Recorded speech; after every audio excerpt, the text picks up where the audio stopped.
Enciende una luz, déjala brillar, la luz de Jesús, que brille en todo lugar, no la puedes esconder, no te puedes callar ante tal necesidad. Enciende una luz en la oscuridad. Caminos del Espíritu, un espacio para tu alma. Señor, ¿a quién iremos si tú eres nuestra vida? Señor, ¿a quién iremos si tú eres nuestro amor? Si tú eres nuestro amor. Paz y bien, te habla Fray Alejandro, una vez más, en este remanso de espiritualidad que nos regala el Señor para poder sumergirnos en su presencia, para poder entrar cada vez más adentro en estos atrios de alabanza y de adoración que simbolizaba aquel viejo templo de Jerusalén y que hoy en día es el templo del pueblo de Dios cuando levanta sus brazos hacia Él y se enardece el amor en su corazón. Hoy quiero hablarte de la victoria que podemos obtener a través de la alabanza y de la adoración. Dijo Jesús en Juan 4:24, Dios es espíritu y es necesario que los que lo adoren en espíritu y en verdad. Sabes que nosotros podemos alabar a Dios con todo nuestro corazón, con toda nuestra alma, con nuestro cuerpo, pero solamente podemos adorarlo en el espíritu.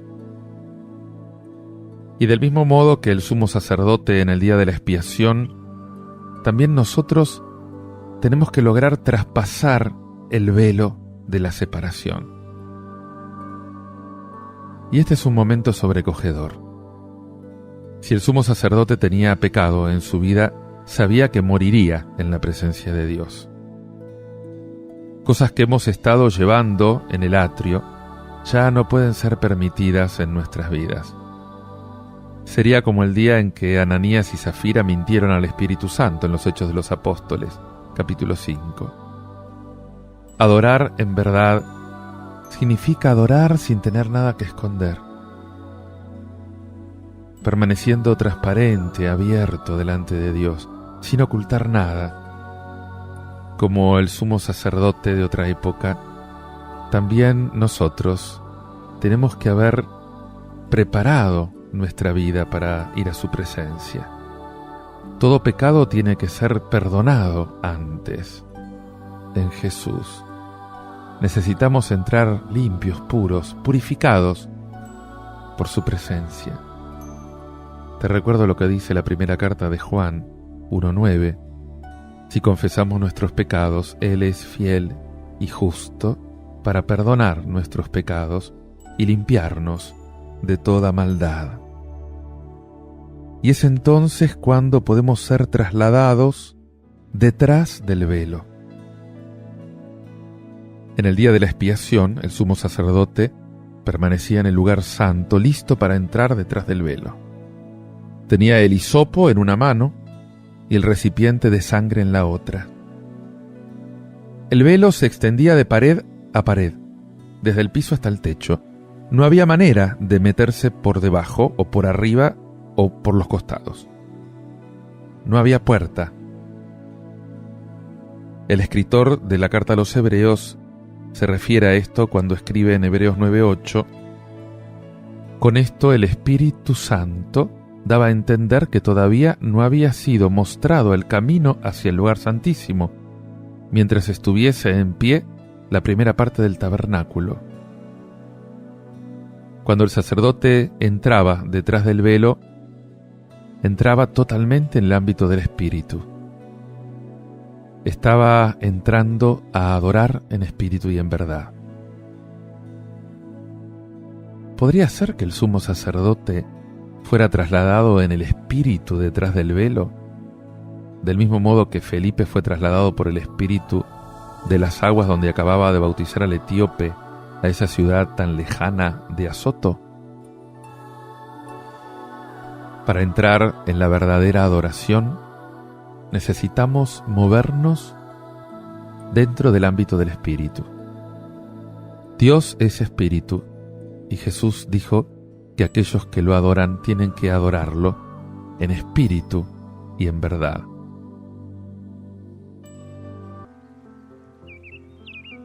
Y en la medida en que entramos en su presencia, nuestros corazones están diciendo con David: quiero ver tu rostro.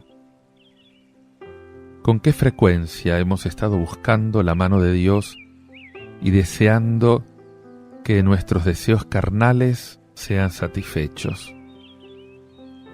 Muchas veces hemos llegado ante su presencia durante tiempos de adoración en la comunidad y sintiendo esta unción de Dios tan sobrecogedora, a lo mejor alguien ha sentido que esta era una señal para poder actuar.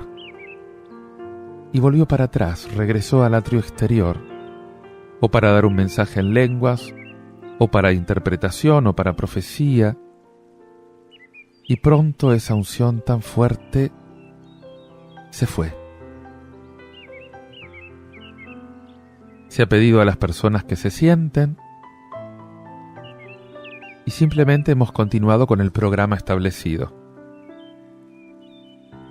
Y nuestro Padre Celestial fue dejado solo. ¿Cómo había deseado Él que fuéramos a su presencia, que pasáramos tiempo con Él? Necesitamos aprender a permanecer en la presencia de Dios. En el atrio, mientras estamos danzando delante del Señor con toda nuestra fuerza, llega una gran liberación del espíritu.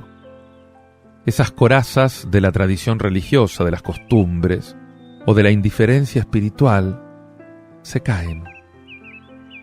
Y entonces la tierra de nuestro corazón, como la arcilla en las manos del alfarero, queda suavizada, queda calentada para poder acercarse a Dios.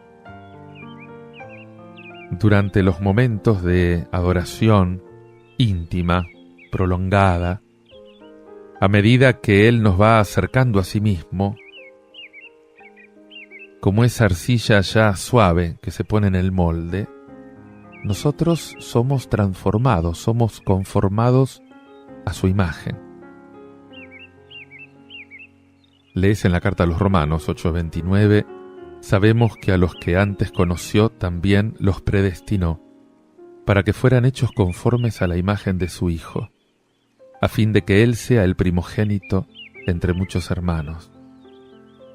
Y en 2 Corintios 3:18, por tanto, todos nosotros, mirando a cara descubierta como en un espejo la gloria del Señor, somos transformados de gloria en gloria, en la misma imagen, como por el Espíritu del Señor.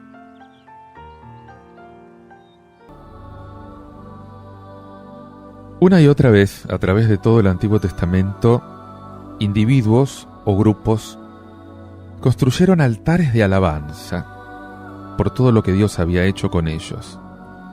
La palabra hebrea para altar significa lugar de sacrificio. Y Dios todavía está hablando a su pueblo para que construya altares espirituales.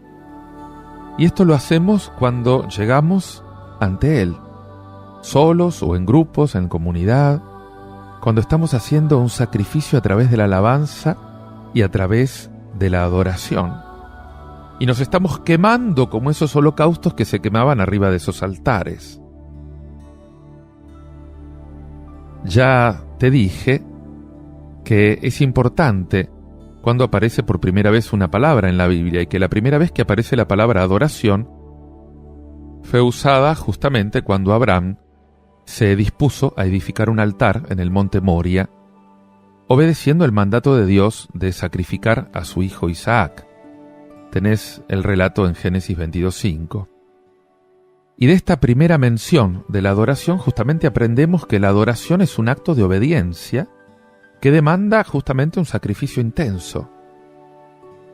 Y debido a esta obediencia de Abraham, Dios proveyó un sacrificio sustitutivo por Isaac. Y allí fue donde se reveló justamente como Yahvé Jireh, el Señor nuestro proveedor. Dios provee en la montaña. Uno se puede preguntar, ¿por qué el monte Moria? ¿Por qué lo envió ahí el Señor a Abraham? ¿Por qué era tan importante el lugar donde Abraham hizo el sacrificio? ¿Por qué Dios le pidió su único hijo, el hijo de la promesa? Muchos creen que el monte Moria, donde Abraham fue obediente y estuvo dispuesto a ofrecer a Isaac, fue justamente el lugar donde Jesús, el Hijo único de Dios, fue crucificado. Y fue justamente allí donde Dios proveyó el sacrificio expiatorio sustituto por nuestros pecados. ¿Habrán sido los años que Abraham esperó el cumplimiento de la profecía? ¿Esos años que necesitó para ser perfeccionado en la fe? ¿Para ser perfeccionado en la obediencia, justamente con el objeto de poder llegar a este preciso lugar? Y es interesante ver cómo, donde quiera que fueron Abraham, Isaac, Jacob, siempre construyeron altares de adoración a Dios. Muchas veces las Escrituras revelan que después de construir un altar, había una aparición de ángeles o una aparición de Dios mismo en ese lugar donde se había hecho el altar. Y es que cuando adoramos a Dios en espíritu y en verdad, estamos construyendo justamente altares espirituales. Ese lugar se transforma en un lugar de la presencia de Dios, baja la presencia de Dios en medio de la asamblea. El Señor derrama su presencia. Te invito a que medites en esto y lo ores, escuchando este tema musical de Fanny González. Derrama tu aliento.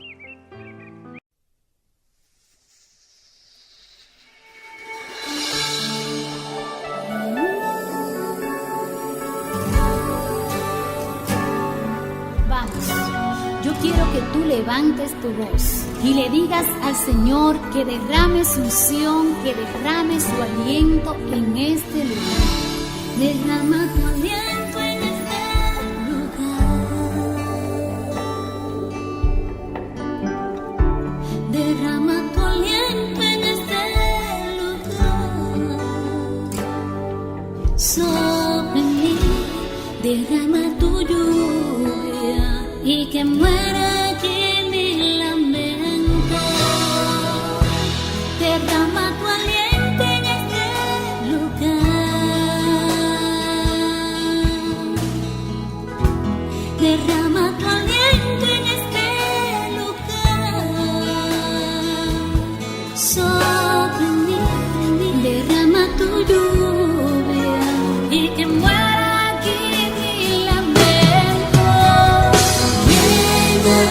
mi corazón, cambia mi interior, restáurame con tu poder. Llena mi corazón, cambia mi interior, restáurame con tu poder.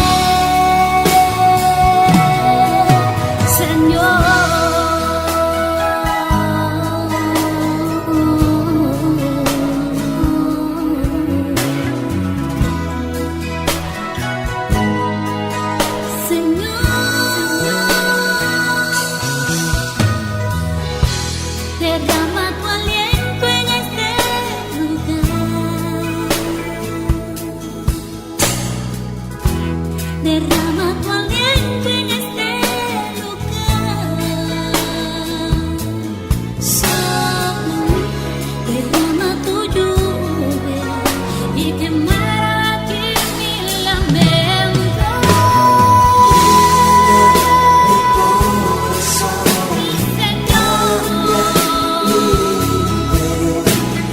Restáurame con tu poder.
En Génesis 12 se nos dice que Abraham construyó un altar en Betel. Y años más tarde Jacob fue a Betel y tuvo un sueño de lo que estaba sucediendo allí en el ámbito del espíritu. Soñó que había una escalera puesta entre el cielo y la tierra, y los ángeles de Dios subían y bajaban por esta escalera. Y Yahvé estaba en lo alto de la escalera y le dijo: yo soy Yahvé, el Dios de tu padre Abraham, el Dios de Isaac. Dios se apareció y le habló a Jacob en Betel. Y suceden cosas impresionantes en el ámbito del espíritu, en los lugares donde nosotros hemos tenido esas explosiones de alabanza y de adoración. En Génesis 28, 16, 17 se muestra cómo Jacob despertó de su sueño y dijo: ciertamente Yahvé está presente en este lugar, y yo no lo sabía. Él tuvo miedo y dijo: cuán temible es este lugar, no es otra cosa que casa de Dios y puerta del cielo. Y es que a través de la adoración la puerta del cielo se había abierto. Por eso dice el Salmo 24: levanten puertas sus cabezas, levántense puertas eternas, que entra el Rey de la Gloria. Uno se pregunta si fue una coincidencia que David, cuando era pastor, pasara horas y horas alabando a Dios en los campos en las afueras de Belén, o si él abrió la puerta del cielo mientras adoraba a Dios. Porque cientos de años más tarde, justamente aquí, en el tiempo del nacimiento de Jesús, los ángeles aparecieron a los pastores y aparecieron cantando y alabando a Dios.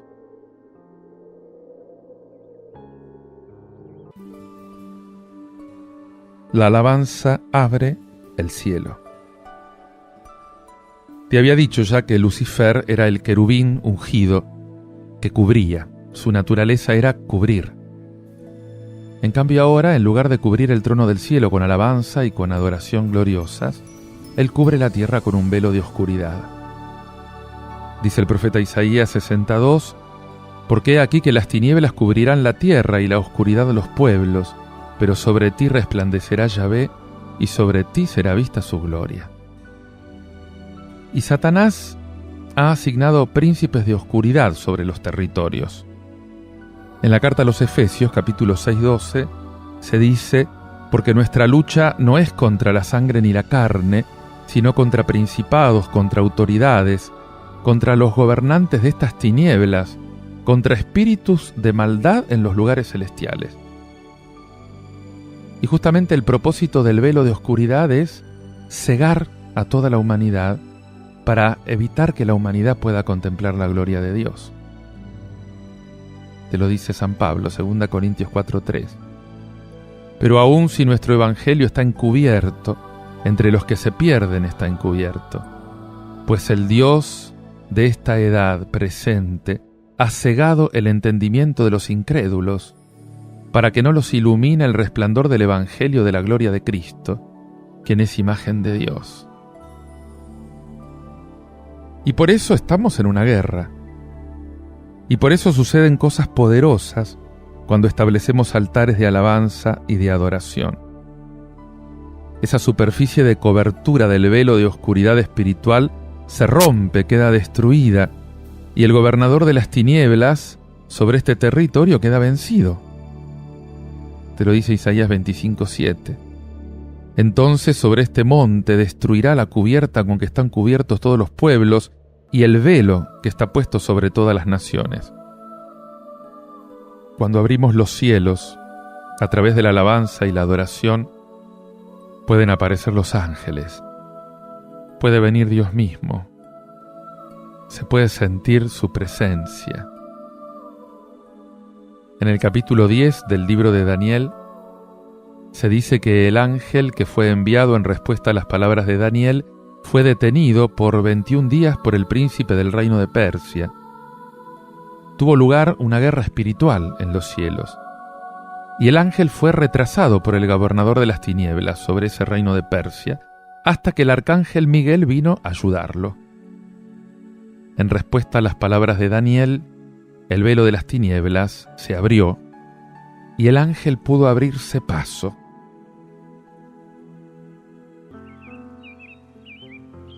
Un ejemplo claro de esto lo tenés en la victoria de Josafat, uno de los ejemplos más grandes. Ya te hablé de esto. Cuando Judá estaba siendo invadido por los ejércitos de 3 naciones, se vieron desesperadamente en inferioridad numérica. Pero el rey Josafat y el pueblo de Judá supieron qué hacer. Buscaron al Señor. Estallaron en alabanza. Y la palabra del Señor vino para que ellos tomaran posiciones y lo hicieran justamente a través de la alabanza. Y aunque parezca justamente que el enemigo nos supera en número y que nos ha rodeado, si tomamos posiciones en el Señor y comenzamos a alabarlo y adorarlo, va a haber una explosión de victoria que va a llegar al campo espiritual, porque Dios habita en la alabanza de los santos. Tenés todo el relato en el segundo libro de las Crónicas, capítulo 20. Se desata una verdadera guerra a través de la alabanza. Y nuestros enemigos, que una vez fueron los alabadores en el cielo, no pueden soportar el sonido de la alabanza. Enviados por Dios, esos ángeles guerreros van a emboscar a las fuerzas malignas, y en la confusión se van a volver unos contra otros y van a ser vencidos cuando nosotros comencemos a alabar al Señor. Muchos, cuando aprenden que estamos en guerra contra el enemigo, pasan gran parte de su tiempo gritándole al diablo y a sus demonios. Y se concentran en el enemigo. Gran error. Gran error. Eso no tiene que ver con la palabra. Porque hoy también hay un lugar para la música de guerra. Y tiene que recordarnos nuestra autoridad victoriosa sobre el enemigo. Y a él le tiene que recordar que ya fue vencido. Dice el Salmo 149, 6-9, exalten a Dios con sus gargantas y con espada de 2 filos en sus manos, para tomar venganza de las naciones y dar castigo a los pueblos, para aprisionar a los reyes con grilletes y a sus nobles con cadenas de hierro, para ejecutar en ellos la sentencia escrita. Él será esplendor para todos sus fieles. Y lo mismo Isaías 30:32. Y sucederá que cada pasada de la vara de corrección que Yahvé descargará sobre ella será el son de panderos y de liras. Blandiendo el brazo combatirá contra ella. Los alabadores, al frente del ejército de Josafat, no estaban cantando canciones de guerra dirigidas al diablo. Estaban cantando: alaben la hermosura de su santidad, alaben al Señor por su misericordia, porque su misericordia es para siempre. Estaban adorando a Dios. Pablo y Silas fueron desnudados, azotados y tirados en la prisión con sus pies asegurados en cepos. Hechos 16, 25-26. Y sin embargo, en el momento en que se pusieron a alabar al Señor, fueron liberados. Se abrieron todas las puertas, se cayeron las cadenas y el Señor los liberó. Qué importante saber que tenemos que continuar ofreciendo el sacrificio de alabanza sin importar cuán imposible parezca nuestra situación. Y cuando hagas esto, siempre va a haber resultados poderosos. Porque la victoria puede venir a través de la alabanza estruendosa y a través de la adoración íntima. Podemos estar de acuerdo con David cuando escribió en el Salmo 68, versículo 1, a Dios se levantará y se dispersarán sus enemigos. No dudes en alabar y adorar. Esta es tu arma poderosa para obtener la victoria. Medita en todo esto escuchando este tema musical del grupo Palabra en Acción. Yo quiero más de ti. Por ese sacrificio, Señor, esta noche queremos rendir nuestra vida en tu presencia. Oh, bendito.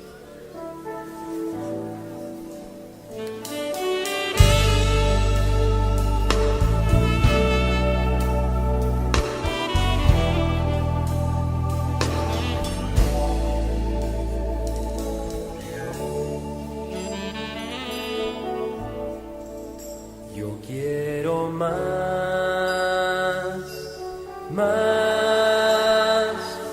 de ti. Yo quiero más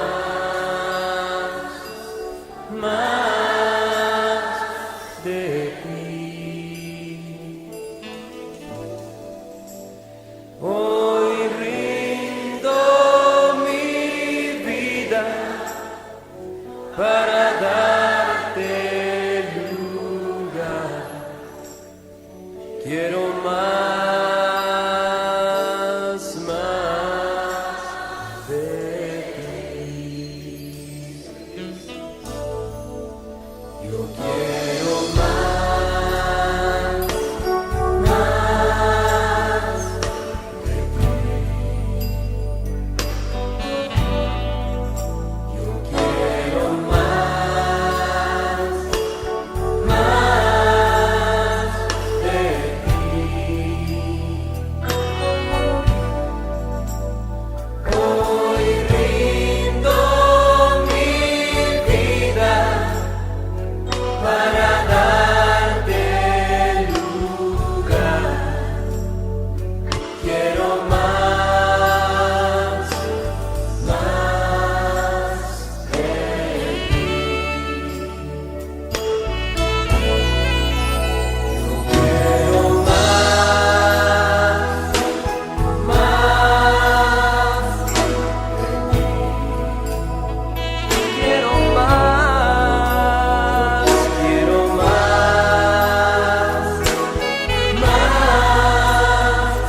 de ti.